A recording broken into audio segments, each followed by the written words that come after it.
Hi guys, so welcome to lesson plan number 1. So the grocery shopping tour. Basically going to bring you to the grocery store and show you what's the easiest way to get around it and make the best choices. So first of all, before you even go, you should make a list. What do you actually need? Because let's face it, look, if you haven't got it written down, you're more likely to pick up stuff that you don't need. Sweet stuff and stuff like that. I find as well, if you go to the supermarket and you're hungry, you tend to make poorer choices. Okay, so we've made the list. We know what we actually need. Now we go. So what's the first thing that we do? My advice would be stay around the perimeter of the shop. So kind of choose your pathway. Sounds a little bit insane, but honestly, once you first go in, you've usually the bread and the pastries and stuff like that. But the shop is built in a way that is trying to draw you into the middle. And that's where, the chocolate, the sweets, the cereals and things like that are. So if you stay around the perimeter, it tends to be, the vegetables, fresh food, meats, things like that. So just have that there then. So you'll find your fruit and veg, your lean meats and fish, your whole grains, and then your dairies around the fridges. And you'll notice, if you actually think about it, that it is around the perimeter of the shop. So what's next? So special items, optional, luxury. I'm just going to move this video, hopefully. Luxury and not a necessity.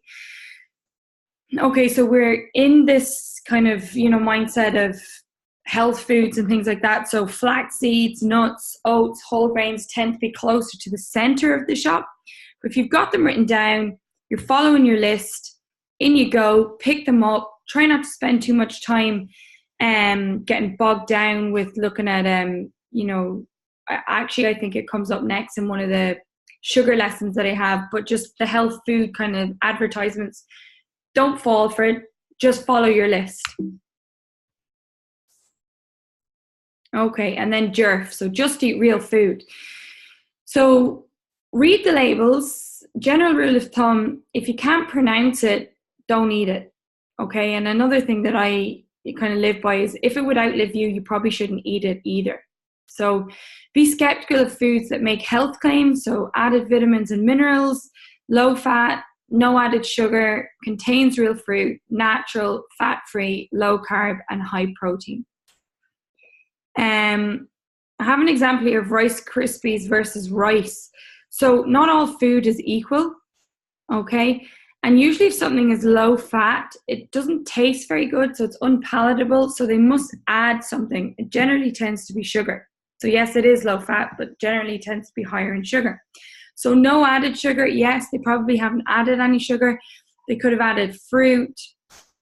Drying fruit ups the sugar content in it. And basically it's just here, look, an apple doesn't have to sell itself. So you know what an apple is. You know what a chicken fillet is. You don't have to read the ingredients to find out what that product is. So basically, if you kind of live by this JERF, just eat real food, you'll make really good choices in the supermarket. So hope that helped. Thanks.